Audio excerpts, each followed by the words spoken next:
জনাব মুজিবুর রহমান, আমি জারিফ দূরবীন নিউজে কাজ করছি। আমার প্রশ্নটা হলো যে তারেক রহমান অলরেডি একবার বলেছে যে জনগণ চাইলে আওয়ামী লীগ ফিরে আসতে পারে কিংবা আওয়ামী লীগের পুনর্বাসনে একটা আলাপ হয়েছিল।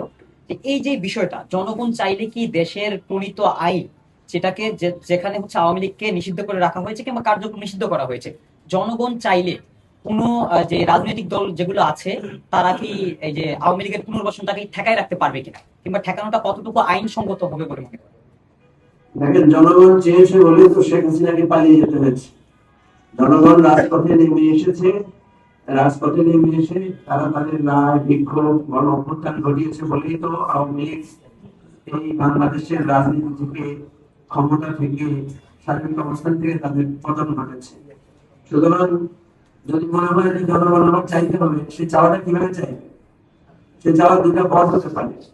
সেটা হচ্ছে, একটা তো হচ্ছে আইনগত ভাবে, সেটা তো অলরেডি প্রসেসের মধ্যে আছে।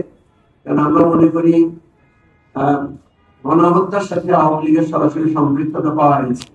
শেখ হাসিনা নিজে অর্ডার দিয়েছেন এবং আওয়ামী লীগ সিদ্ধান্ত ক্রমে ঢাকা বিশ্ববিদ্যালয়ের ছাত্রদের উপর আক্রমণ করেছে এবং সারা দেশের ছাত্রলীগ, যুবলীগকে জ্বালিয়ে দিয়েছে। এটা একদম ওপেন সিক্রেট এবং এর অনেক ডকুমেন্টারি এভিডেন্স আছে। আওয়ামী লীগ দলীয় ভাবে একটা গণহত্যাকারী দল, একটা মানবতা বিরোধী অপরাধে জড়িত একটা দল। এই ধরনের দল সারা পৃথিবীতে নিষিদ্ধ আছে। সুতরাং কেউ যদি বলে থাকেন যে আওয়ামী লীগ জনগণ চাইলে ফিরে আসবে, আমি মনে করি জনগণ গণ অভ্যুত্থানের মধ্য দিয়ে তার চাওয়া এবং তার প্রত্যাশার বিষয় ঘটিয়ে দিয়েছে। যদি সেরকম আবার চাওয়ার কারো আকাঙ্ক্ষা থাকে, তাহলে আবার আরেকটা গণ অভ্যুত্থান হবে। আমার মনে হয় সেটা নিয়ে কারো কোনো বিতর্ক থাকবে না।